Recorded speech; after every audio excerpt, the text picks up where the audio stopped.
I'm laughing now, but my bank account is crying. Yeah.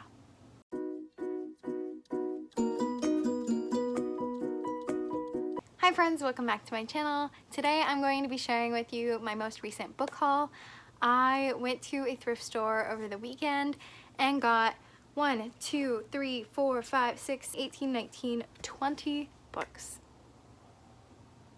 I'm just gonna let that sit in. Yeah.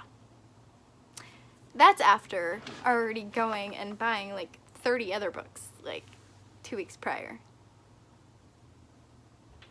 Anyways, yeah. Let's get into this book haul. So the first book I got is An Almost American Girl. This is an illustrated memoir about immigration, belonging, and how art can save a life. And here's kind of the art style of this novel. I think I saw this on one of the more popular booktubers channels. I want to say it was Chloe, Books with Chloe, but I could be completely wrong. Next is Kingdom of Souls by Rina Barron. The tagline is magic comes at a price. Magic has a price if you're willing to pay. So it sounds like Ara was born to really powerful magicians, but she is magicless herself. And there's only one thing she's never tried: the deadly last resort of trading years of her own life for power. So I'm guessing it's following that. I'm purely going off of the taglines, covers, so on and so forth for these because I don't know what half of these are about. I've just seen them around. The cover is pretty, that sort of thing. They were all really cheap too.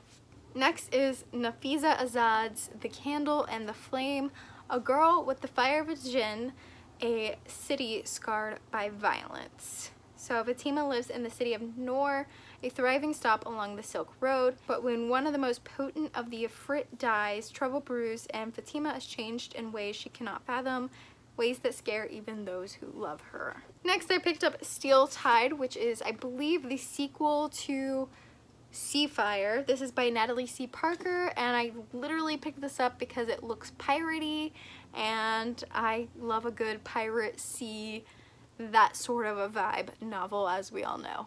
Next, I literally picked these two up purely for the author. I've really wanted to read this author. First we have War Girls, and then we have Riot Baby. Both of these are by Toki Onyebuki, and I want to say that Toki also, no, that's an Idea Core 4, never mind.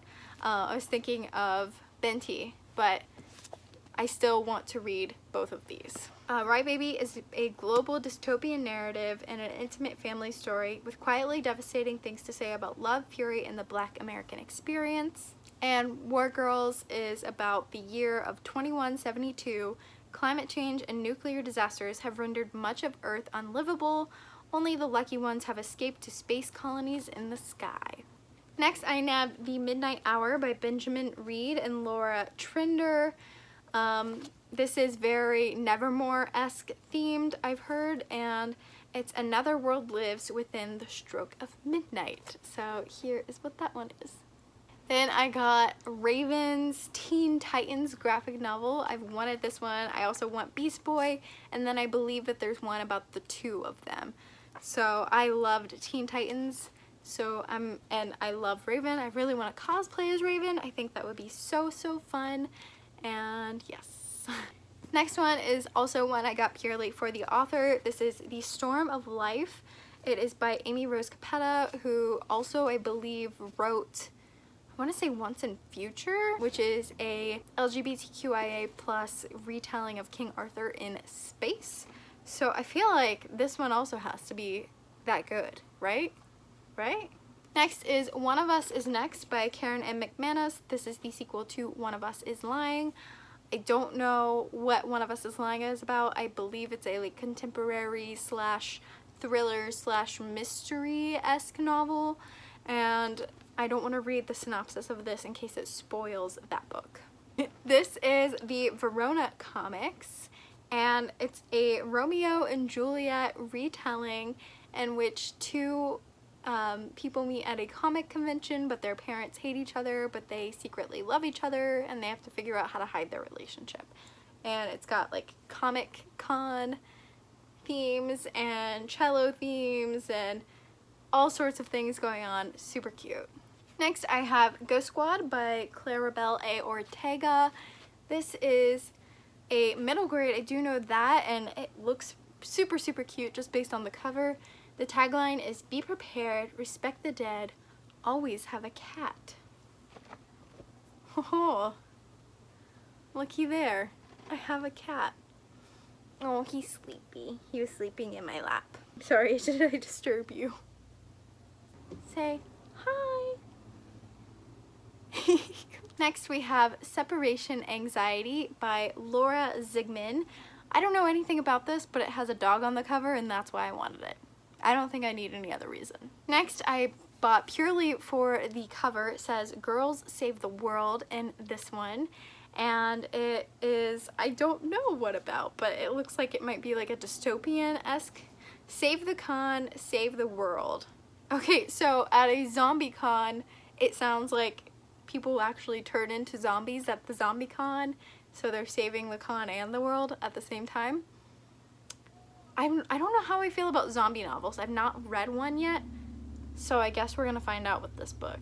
Next is Love Boat Taipei by Abigail Hing Wen. And away from her parents for the very first time, Ever Wong is about to have a summer she'll never forget. Next I picked up two Disney retellings. So we have Mulan Before the Sword, an original tale from Grace Lin. And then we have The Odd Sisters, which is a retelling of, I believe, the evil stepsisters from Cinderella. Oh wait, no, it's about the Wicked Queen, Beauty's Prince, the Sea Witch, the Dark Fairy, and the Old Witch. So it sounds like it might be maybe Maleficent, the sorceress from Beauty and the Beast, Ursula. I don't know which one's Wicked Queen and which one's Old Witch because they sound like they're both the evil queen. Maybe, I must have McGonagall. Oh my gosh. Gothel? Yeah, Gothel. Is maybe that she's in it. Next is A Phoenix First Must Burn, which is a tale of 16 stories of black girl magic, resistance, and hope. In this we have stories by Elizabeth Acevedo, Amory, Patrice Caldwell, Danielle Clayton, J. Marcel Corey, Samaya Dodd, Charlotte Nicole Davis, Justina Ireland, Aliyah Dunn Johnson, Danny Lore, L.L. McKinney, Daniel Page, Rebecca Roanhorse, Karen Strong, Ashley Woodfolk, and Ibby Zolboy. So tons of really familiar black authors, black female authors particularly, and I cannot wait to read this one and just delve more into that side of things. Then we have The Queen's Fortune. I don't think this is a sequel, but it says Desiree, Napoleon, and the Dynasty. So I think it's something about Napoleon age historical fiction. And finally, I have Undercover Bromance by Lissa K. Adams. If you watch my July haul, you'll know that I've been wanting to pick up some sports-esque romance. In this, we are following, I believe it's this man who is having like a lot of troubles in his marriage. So he starts a book club with his local, like, I think it's baseball team or sports buddies or like very athletic friends, and they read romance books to try to figure out how to romance their wives and or significant others, and that just sounds hilarious and also adorable and endearing to me. So that is this book. So those are all the books I hauled from Otto's bookstore. Again, if I can find a link for that store, I will link it down below. So thank you guys so much for watching this video, and I will check in with you in my next one. Bye everyone!